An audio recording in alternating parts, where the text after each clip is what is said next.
Alors, grand jour aujourd'hui en ce 16 mai, le plus beau jour de l'année, c'est le jour où on plante bien sûr les tomates. Donc voilà, les 5 glaces sont passées et heureusement parce qu'il a fait froid et il fait encore froid un peu mais ça va passer. Beaucoup de vent, ça aurait tout cassé, donc je répète, mais attendez, vous n'êtes pas en retard pour planter vos tomates, il n'y a aucun souci. Donc premier élément, le choix. Je vous ai déjà fait une petite vidéo mais je résume. 2 plants de tomates sur votre droite, trop fin, vous achetez pas ça, ça va se coucher, ça va se casser, c'est pas bien. Prenez des plants plus petits, mais plus trapus. C'est le diamètre du collet qui m'intéresse, le diamètre de la plante. D'accord? Dans des godets, si possible, le plus important possible. Voilà. Donc, bien choisir ce type de plant. Ensuite, je vous l'ai déjà dit pour mes plantations de tomates en tunnel. Première chose, purin d'ortie. Alors, attention, pas purin d'ortie pur. Je répète, je prends 1 litre de purin que je mets dans 9 litres d'eau. Ça me fait un arrosoir de 10 litres de solution. Cette solution, je la mets dans des couvercles, comme vous pouvez le voir ici, où je mets à tremper carrément mes tomates. Alors vous voyez, bon, il y a pas mal de variétés, c'est un petit peu l'usine ici, mais je m'en sers aussi pour mes élèves, pour montrer différentes catégories de tomates. Et je mets à tremper. Quand le godet est bien mouillé, eh bien on va planter. On se retrouve, à tout de suite. Donc là, nous voilà en pleine terre. Voilà ma planche sur laquelle vous avez déjà vu une vidéo au milieu avec mes Smith panais et mes Smith carottes. Je densifie l'espace. J'ai pas beaucoup de place, c'est beaucoup de fertilisation. Donc je densifie l'espace. Des carottes au milieu, donc semées il n'y a pas loin de 3 semaines. Des salades, vous observez bien, tous les 50 cm. Et là, entre chaque salade que j'ai plantée il y a à peu près 15 jours, je viens densifier encore avec mes tomates. Pourquoi tout ça? C'est pour pouvoir avoir plus de légumes au même endroit et puis ne jamais laisser le sol nu. Donc on est bien d'accord, j'ai travaillé sur paillage, donc j'avais enlevé mon paillage à l'avant.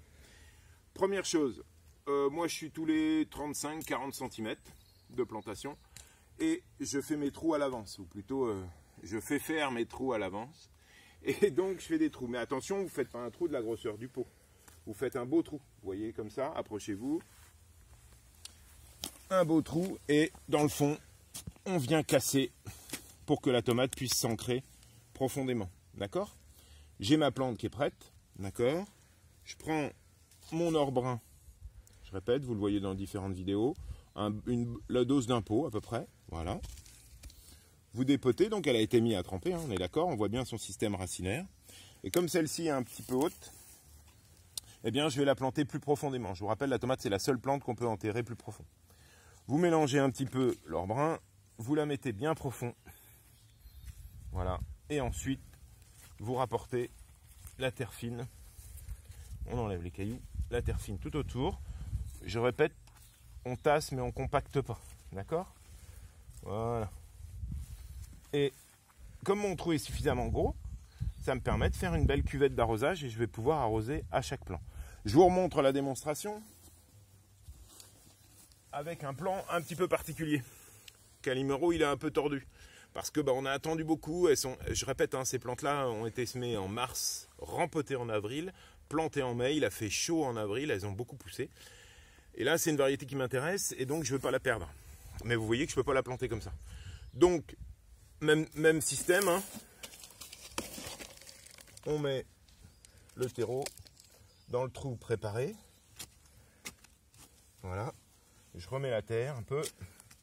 Et là, par contre, je vais la faire pousser sur 2 tiges. Celle que j'ai plantée, je la laisse sur un axe. Mais on peut tout à fait avoir 2 pieds de tomates, 2 axes fructifères sur un seul pied. Et donc je coupe. N'ayez pas peur, la tomate. Et vous voyez, il y a 2 petits bourgeons là. Ces 2 bourgeons vont me faire 2 têtes que je ne vais pas lisser sur 2 têtes. C'est une façon de récupérer certains plants. D'accord? Donc là, bien sûr, on ne va pas pouvoir l'enfoncer beaucoup, puisqu'il ne faut pas, bien sûr, enfoncer les bourgeons. Mais je peux, sans problème, faire aussi ma cuvette d'arrosage. Et là, je peux avoir une production. Alors ça existe, hein. On peut tout à fait décapiter ces plis de tomates et avoir 2 tiges et les tutorer. Voilà. Donc, j'enlève quand même la petite pelle. Voilà. Et là, mes tomates sont plantées. Alors, ensuite, bien sûr, je répète, un bon arrosage.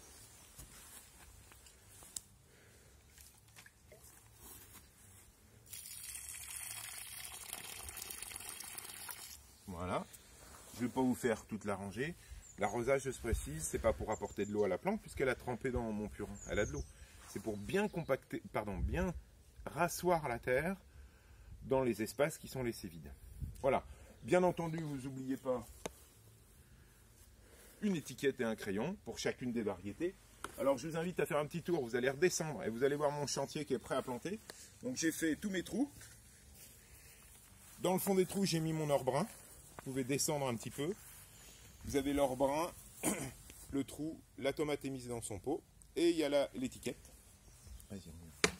Et là, je suis prêt à planter. On va automatiser un peu la plantation. Ici, c'est un petit peu l'usine, hein. Non, c'est pas ça. C'est pour le plaisir de faire goûter. Je vous rappelle que toutes ces plantes-là ont été obtenues de graines. Et donc, voyez une des premières vidéos où je repique mes tomates et je vous montre comment on sème. Alors, autre point important chez les tomates, c'est le tutorage. Alors là, ici, vous voyez qu'on rigole à peine. On pourrait tutorer des kilos et des kilos. Non, on a un petit souci ici dans notre département de la Manche. Bon, un petit souci. C'est le vent. Et c'est vrai qu'en été, quand les tomates sont très chargées, hein, on est bien d'accord, j'ai des tonnes de production.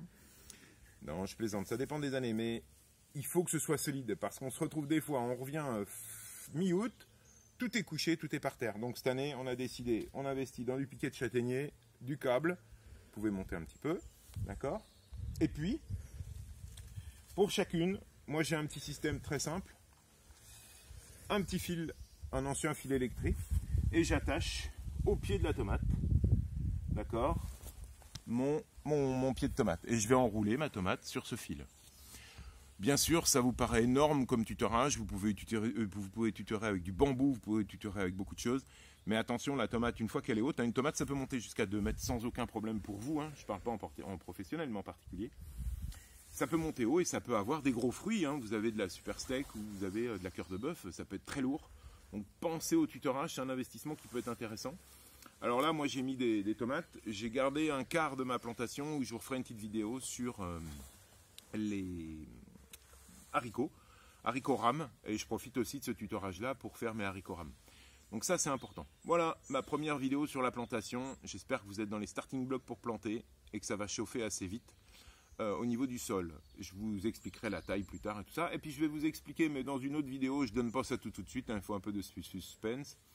C'est une plantation sans tutorage, exceptionnelle, ce qu'on appelle la tomate sur cajot. Ça nous vient des agriculteurs bio qui ont mis ça en place. Et moi, j'essaye sur une variété. Ça fait 2 ans que j'essaye et je trouve que c'est pas mal. Ça demande moins de complications de tutorage. Voilà, au plaisir des tomates et de la dégustation. Salut!